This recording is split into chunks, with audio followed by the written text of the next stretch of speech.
Hello students, how are you? Now let us discuss some question of exercise 15.1. We are discussing 8th question. A bag contains 3 red balls and 5 black balls. A ball is drawn at random from the bag. एक bag के अंदर 3 red balls हैं और 5 black balls हैं. उसमें से हमने एक बॉल रैंडमली ड्रा करनी है.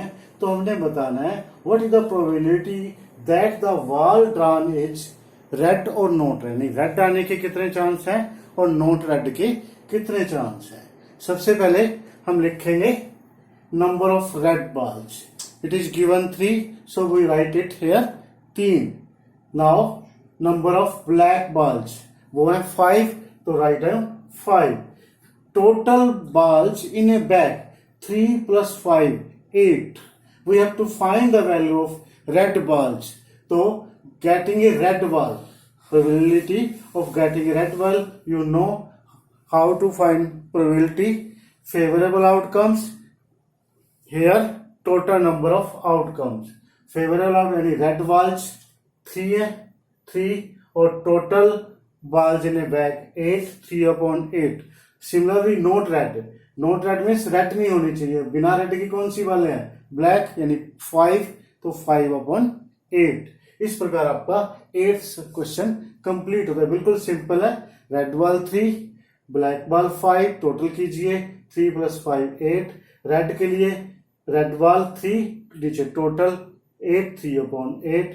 Note read it means black, यानी रेड नहीं होनी चाहिए. रेड के अलावा जितने भी बॉल हैं वो सिर्फ 5 ब्लैक है, 5/8. Is it clear students?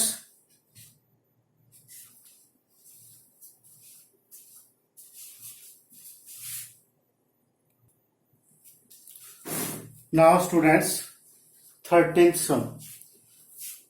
Take your NCERT book and classwork notebook. Sum number 13. A die is thrown once. A die is thrown once. Find the probability of the getting a prime number, a number lying between 2 and 6, an odd number. First of we know what is die. What is die? Die पे देखो 1 dot 2 3 4 5 6 dot होते हैं. जो आप game वगैरह खेलते हो, ludo वगैरह या स्नेक वगैरह वाली गेम, जिसमें 1 2 3 4 5 6 या डॉट लगे होते हैं, तो उसमें वो आपके जो पॉइंट्स हैं वो आपके सैंपल स्पेस, जो यानी पॉसिबल आउटकम्स हैं 1 2 3 4 5 6. This is called sample space. अब इसमें कितने नंबर जो है 6, तो n of number of sample point या number of outcomes in S equal 6. Now come to the question. A prime number. Prime number, first of all we know what is prime number.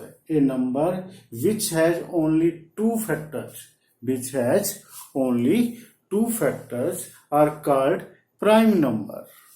तो prime number को हमने even event माना. Even getting a prime number. कौन कौन से prime number है इसमें? 1 हो गया.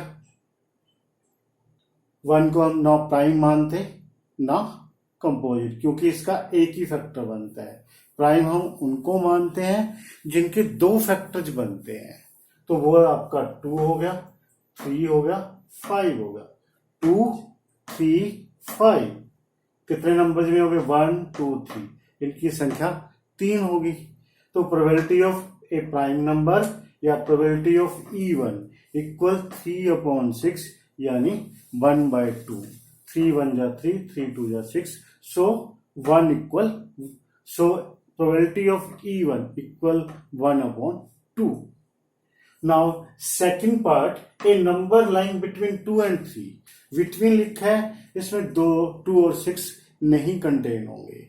अगर लिखा था फ्रॉम 2 to 6, फिर 2 भी आता, 6 भी आता. अब बिटवीन लिखा है 2 और 6 के बीच वाले, यानी 3 4 5. तो आपके E2 माना number lying between 2 and 6.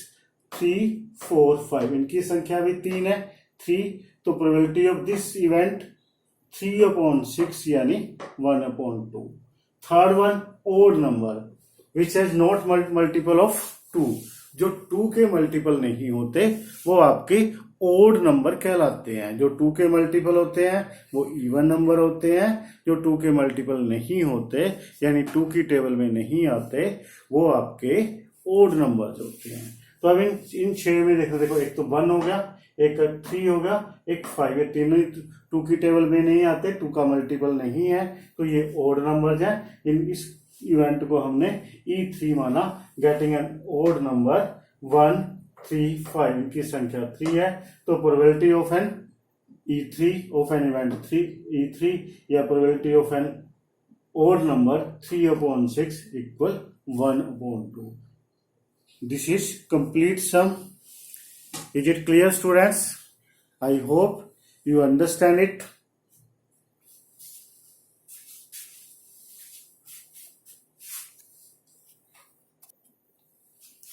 Students, now come to 11th question. Take NCERT book, classwork notebook.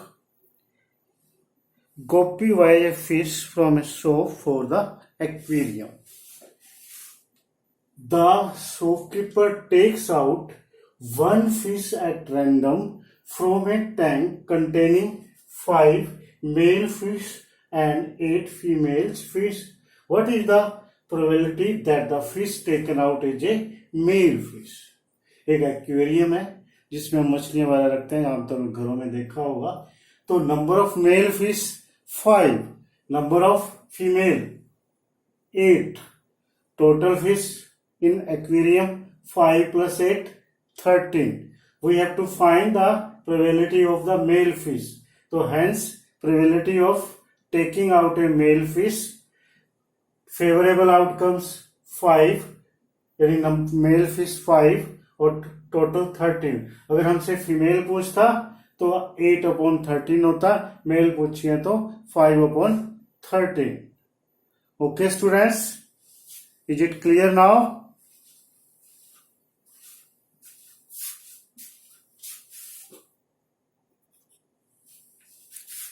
Students, now come to 12th sum. A game of chance consisting of spinning an arrow which comes to rest pointing at one of the numbers 1 2 3 4 5 6 7 8 as seen in the figure. Read the question from NCERT book. 12th question, exercise 15.1. यहां पर सबसे पहले देखो जो circle बनाया हुआ है उसमें 8 नंबर दिए हुए हैं 1 से लेके 8 तक. It means this is a sample space. It is denoted by capital S. 1 2 3 4 5 6 7 8. तो ये आपके 8 आपके सैंपल पॉइंट्स या पॉसिबल आउटकम्स हो गए.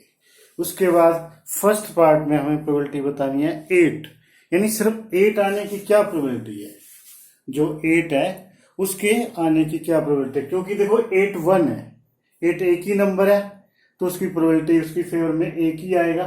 एक टोटल कितने हैं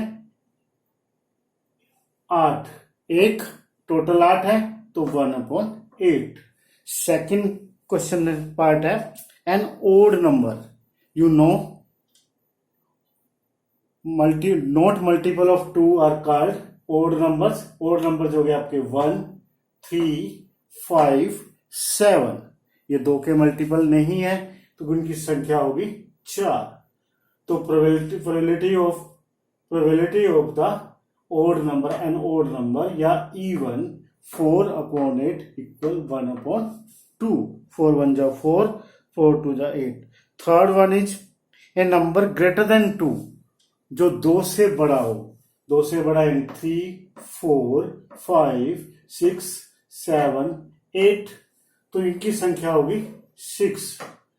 तो arrow points at A number greater than 2, 6/8, total 8 है. 2 से डिवाइड हो जाता है 3, 2 4 जाए 3/4.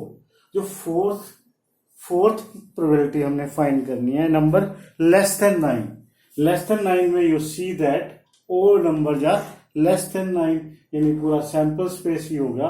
इसको हमने E3 माना, नंबर लेस देन 9, सारा इनकी संख्या 8 है, तो प्रोबेबिलिटी ऑफ लेस देन 9 या E3 8/8 इक्वल टू 1.